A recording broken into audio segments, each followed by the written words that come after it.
Noong una kong makita ang larawan ng Socotra Island, akala ko gawa-gawa lamang ito ng isang artist na may sobra-sobrang imahinasyon.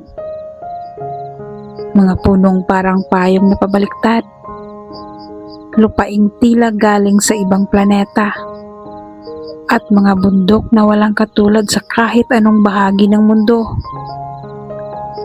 Ngunit nang mas maghukay ako ng impormasyon, napagtanto kong totoo ang Socotra. At mas higit pa roon, may dahilan kung bakit kakaunti lamang nakapunta at mas kakaunti ang gustong bumalik. Ang Socotra Island ay matatagpuan sa Arabian Sea, pagmamay-ari ng Yemen. Mahigit 30% ng mga halaman at hayop dito ay hindi matatagpuan sa anumang bahagi ng mundo. Parang may sariling batas ang kalikasan sa lugar na ito. At marahil, may sarili ring alaala. Ayon sa mga siyentipiko, humiwalay ang Socotra sa mainland Africa mahigit 6 na milyong taon na ang nakalipas. Ibig sabihin, habang nagbabago ang mundo, naiwan itong mag-isa. Parang isang nilalang na tumigil ang oras. Isa sa pinakatanyag na puno rito ay ang Dragon Blood Tree. Kapag nasugatan ang balat nito, pulang likido ang tumutulo, parang dugo. Totoong totoo. Ginagamit ito noon bilang gamot, pangkulay at sa mga ritual. Ngunit sa mga lokal, may mas malalim itong kahulugan. Ayon sa kanila, ang punong ito ay buhay na alaala. Kapag nasaktan, nagdurugo, tulad ng isla. Noong 2009, may isang maliit na grupo ng researchers ang nagpunta sa Socotra para pag-aralan ang biodiversity nito. Isa sa kanila ang nagbahagi ng karanasan sa isang academic journal. Hindi bilang horror, kundi bilang babala. Ayon sa kanya, pagsapit ng gabi, sobrang tahimik ang isla. Walang huni ng kuliglig, walang ihip ng hangin, walang alon. Hindi ito normal na katahimikan. Parang pinipigilan ng mundo na huminga. May mga sandaling akala nila'y may gumagalaw sa dilim. Hindi tao, hindi hayop. Ngunit kapag tinutukan ng ilaw, wala naman. Hindi ito madalas ibinabalita. Ngunit may mga naitalang kaso ng mga mangingisdang lokal na hindi na bumalik matapos pumalaot malapit sa ilang bahagi ng isla. Walang bangkay, walang bangka, parang nilamon ng dagat.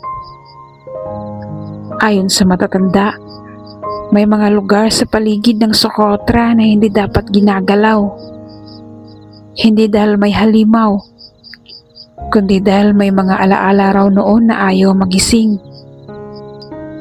Isang lokal ang nagsabi na kapag masyado kang maingay, pinapaalala ng isla na bisita ka lamang. May mga kuweba sa Socotra na may prehistoric cave drawings, mga hugis tao, mga simbolo, at mga nilalang na hindi maipaliwanag. Ang ilan ay may anyong parang tao, pero may sobra o kulang na bahagi ng katawan. Hindi malinaw kung anong ibig sabihin ng mga ito. Ngunit ang mas nakakatakot, may mga guhit na tila mas bago kaysa sa inaakala. Ibig sabihin, may gumagawa pa rin ito hanggang ngayon. May isang kakaibang detalye na paulit-ulit lumalabas sa mga testimonya ng mga dayuhang tumira sa isla ng higit sa 1 linggo. Pare-pareho ang panaginip nila.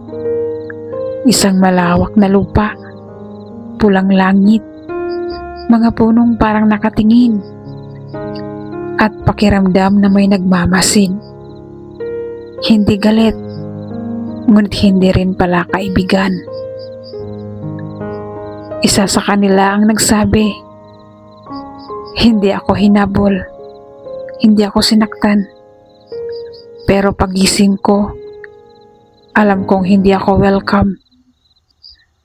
Sa kabila ng ganda at pagiging UNESCO World Heritage Site, mahigpit ang kontrol sa pagpasok sa Socotra.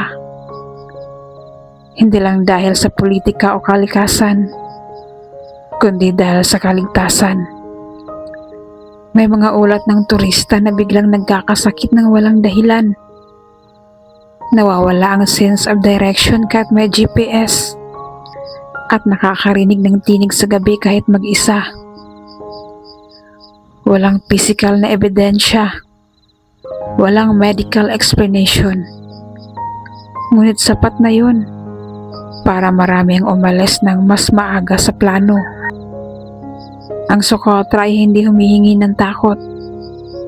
Hindi rin ito humihingi ng paniniwala. Umiiral lang ito. At kung may natutunan ang mga nakapunta roon, ito ay ang katotohanang may mga lugar sa mundo na hindi ginawa para sa atin. Mga lugar na mas matanda sa ating kasaysayan.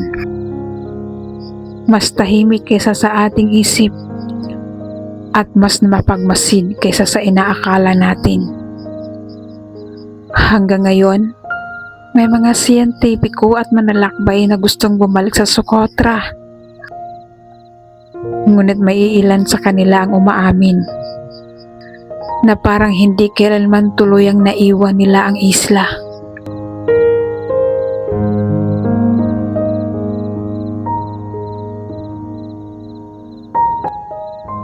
Maraming salamat sa pakikinig sa Kwento't Pahinga. Sana ay nakatulong ang munting kwento para bigyan ka ng kapayapaan at magandang pahinga. Huwag kalimutang mag-subscribe at samahan ako muli sa susunod na kwento. Hanggang sa muli, magandang gabi at mahimbing na pagtulog.